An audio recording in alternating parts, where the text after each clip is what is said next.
अब खत्म होगा नक्सलवाद। आप समझ रहे हैं ये क्यों बना है? ये जो बंदूक है ना, ये जो बंदूक है, चेहरे पर रुमाल है और फिर इधर धारदार हथियार है, बंदूक है, इसको देख देख कर बहुत तकलीफ होती है। बस्तर जब जाता हूं तो इसको देखकर बहुत तकलीफ होती है, और जब एक दूसरे का खून बहाने पर आमादा होते हैं ये लोग, बहुत तकलीफ होती है। इसलिए आज शो की शुरुआत थी और मेरी और संजय ठाकुर की बात हो रही थी। संजय ठाकुर मेरे वो सहयोगी हैं जो मुझे हमेशा से अपनी नज़रों से नक्सलवाद को बहुत करीब से दिखाते आए हैं, बहुत करीब से दिखाते आए हैं। इसलिए अब खत्म होगा नक्सलवाद, ये लिखना क्यों पड़ा है और क्यों मैं बात कर रहा हूं आज नक्सलवाद की। आज नक्सलवाद की बात क्यों कर रहा हूं यह भी समझ लीजिए। पत्रकारिता में जब से होश संभाला है, नक्सलवाद कवर करके ऐसा लग रहा था, कवर करके लग रहा था कि यह कभी ना खत्म होने वाली बीमारी है। लेकिन कुछ महीनों से ऐसा लग रहा है छत्तीसगढ़ नक्सल मुक्त हो सकता है। ऐसा क्यों लग रहा है यह समझाऊंगा। मेरे सहयोगी संजय ठाकुर ने जो रिसर्च किया है वो विस्तार से दिखाऊंगा, जिसके बाद आप भी कहने लगेंगे कि हां, छत्तीसगढ़ होगा नक्सल मुक्त, नक्सलियों का खात्मा होगा छत्तीसगढ़ से। पिछले 15 सालों से मैंने कई नक्सल घटनाओं को कवर किया है। बस्तर से लेकर सरगुजा तक सैकड़ों जवानों की शहादत देखी है, हमले देखे हैं, धमाके देखे हैं। पिछले 60 सालों में इस लाल आतंक से लड़ते हुए देश भर में कितने जवान शहीद हुए, कितने निर्दोष मारे गए, इस बारे में आज बात नहीं करूंगा।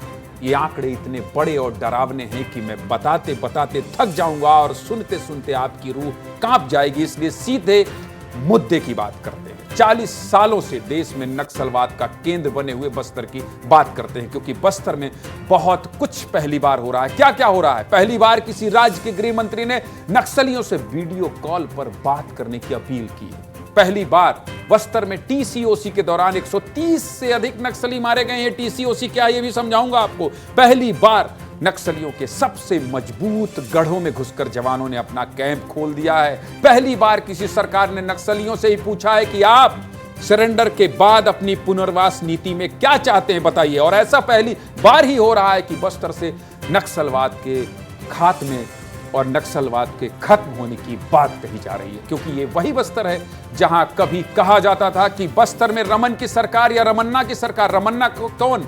रमन्ना सबसे बड़ा खूंखार नक्सली। तब सूबे में रमन सिंह की सरकार थी और बस्तर में उस वक्त का सबसे बड़ा नक्सली कमांडर था रमन्ना।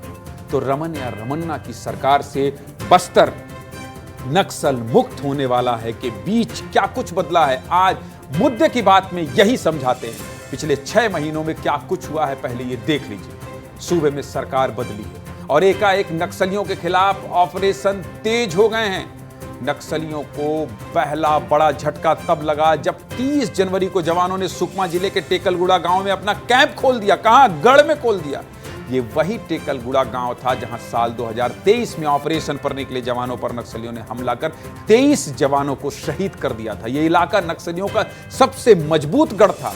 यहां जवानों के कैंप लगाते ही बौखलाए नक्सलियों ने फिर हमला किया, जिसमें 3 जवान शहीद हो गए। लेकिन इस बार जवानों के सामने नक्सली टिक नहीं पाए। ये नक्सलियों के गढ़ में सुरक्षा बलों को मिली बहुत बड़ी जीत थी, बहुत बड़ी जीत थी। और क्या मायने थे? लेकिन इसके 15 ही दिन के बाद जवानों ने वो कारनामा कर दिखाया जो कभी नामुमकिन सा लगता था। जवानों ने 15 फरवरी को पुवर्ती गांव में ही एक कैंप खोल दिया। पुवर्ती गांव किसका? पुवर्ती देश के सबसे खतरनाक नक्सली हिडमा का गांव। इस गांव को नक्सलियों की राजधानी भी कहा जाता था। सोचिए जवान कहां तक पहुंच गए, किसके घर को भेज दिया। वहां भी मेरे सहयोगी संजय ठाकुर गए थे। कभी जवानों का इस गांव तक पहुंचना भी मुश्किल था, सपने में नहीं सोच सकते थे। लेकिन इस बार जवान न सिर्फ इस गांव तक पहुंचे, बल्कि नक्सलियों की राजधानी में घुसकर एक कैंप खोल दिया। ये नक्सलियों के लिए बहुत बड़ी हार थी, बहुत करारी हार थी। इसके बाद तो जवानों ने एक के बाद एक नक्सलियों के गढ़ में घुसकर उनका सफाया करना शुरू कर दिया। नक्सलियों के गढ़ में 15 से अधिक पुलिस कैंप खोल दिए, 15 से अधिक। और फिर आया 16 अप्रैल का वो दिन जब कांकेर में देश की सबसे बड़ी मुठभेड़ में 29 नक्सली मारे गए। देश के इतिहास में कभी एक साथ इतने नक्सली नहीं मारे गए थे। 2 अप्रैल को बीजापुर में 13 नक्सली मारे गए। 29 अप्रैल को नारायणपुर में 10 नक्सली ढेर कर दिए गए। जनवरी से लेकर जून तक बस्तर संभाग में हुई अलग अलग मुठभेड़ों में 130 से अधिक नक्सली मारे गए हैं। यह सब कब हो रहा था? यह उसी टीसीओसी के दौरान हो रहा था। टीसीओसी समझ लीजिए, जब इतिहास में नक्सलियों ने सबसे अधिक जवानों का खून बहाया है। टीसीओसी क्या होता है यह भी आपको शॉर्टकट में समझा देता हूं। टीसीओसी यानी कि टेक्निकल काउंटर ऑफेंसिव कैंपेन। थोड़ा मुश्किल शब्द है, लेकिन कितना खतरनाक है यह समझ लीजिए। नक्सली हर साल फरवरी से जून महीने के बीच टीसीओसी अभियान चलाते हैं। इनका एक नक्सलियों का अभियान है। इस साल के इन महीनों में पतझड़ होता है नक्सलियों का। आप ये देखिए कितना खुरापाती दिमाग होता है। जंगलों में नक्सली दूर तक देख पाते हैं पतझड़ में। यही वजह है कि नक्सली नए भर्ती हुए लड़ाकों को हमले करने की ट्रेनिंग देते हैं। ये बताते हैं कि देखिए भाई, दूर तक देख रहे हो, कैसे निशाना लगा सकते हो। किन पर हमले की? जवानों पर हमले की ट्रेनिंग देते हैं। सोचिए, नक्सली संगठन में आए नए नए लड़के लड़कियों को कैसे किसी के जान लेने की ट्रेनिंग दी जाती है, और इसी ट्रेनिंग को टीसीओसी का नाम दिया जाता है। खैर, इस बार का टीसीओसी नक्सलियों पर भारी पड़ गया है। जिस टीसीओसी के दौरान बीते सालों में नक्सली सैकड़ों जवानों का खून बहाते थे, उसी टीसीओसी के दौरान इस बार कितने 130 से अधिक नक्सली अलग अलग मुठभेड़ों में मारे गए हैं। और इसीलिए हम कह रहे हैं, और मुद्दे की बात यह है कि अब टीसीओसी में नक्सली जवानों का खून नहीं बहा रहे हैं, बल्कि अपनी जान बचाते फिर रहे हैं, और हमारे जवान नक्सलियों को धूल चटा रहे हैं। लेकिन और भी कुछ बदला है। नक्सलवाद के खिलाफ पॉलिटिकल अप्रोच भी बदल गई है। कैसे बदली, ये भी समझा देता हूं। केंद्रीय गृह मंत्री लोकसभा चुनाव के दौरान कांकेर जाते हैं, नक्सलियों को सीधी चेतावनी देते हैं, समर्पण करें या गोली खाने के लिए तैयार रहें। सुनिए अमित शाह ने क्या कहा था लोकसभा चुनाव के दौरान, सुनाइए। जब तक नक्सलवाद है, मेरे आदिवासी भाई बहनों को तेंदुपत्ता के लिए खड़ नहीं देनी पड़ती।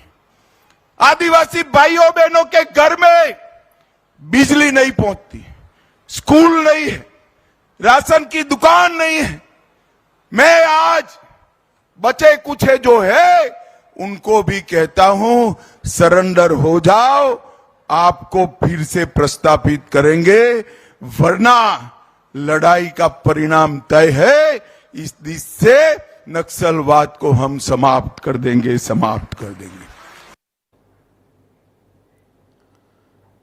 क्यों कह रहा हूं? और देखिए, संजय ठाकुर मेरे सहयोगी आ गए, और संजय, बहुत बारीकी से आपने सब कुछ समझाने की कोशिश की है, और मुझे बड़ा गर्व होता है संजय के साथ काम करने में। इसलिए क्योंकि जब नक्सल मुक्त की बात, आज जब मैं पहला शो कर रहा था, तो संजय ने मुझे कहा कि सर सुनिए ना, ये बहुत बड़ी बात है, इसको आप अपने इस शो में शामिल कीजिए। मैंने कहा संजय, आप जो रिपोर्ट बनाकर लाएंगे वो मैं दिखा दूंगा। और संजय, जिस तरीके से आपने समझाया है, मैं कह दूं कि नक्सल मुक्त होने वाला है छत्तीसगढ़। संजय, बिल्कुल। देखिए, एक बात जो बहुत साफ है कि पॉलिटिकल अप्रोच बदला, जो सेना है, जो फोर्स है, उसकी रणनीति बदली, और इसका असर साफ तौर पे नज़र आ रहा है बस्तर में।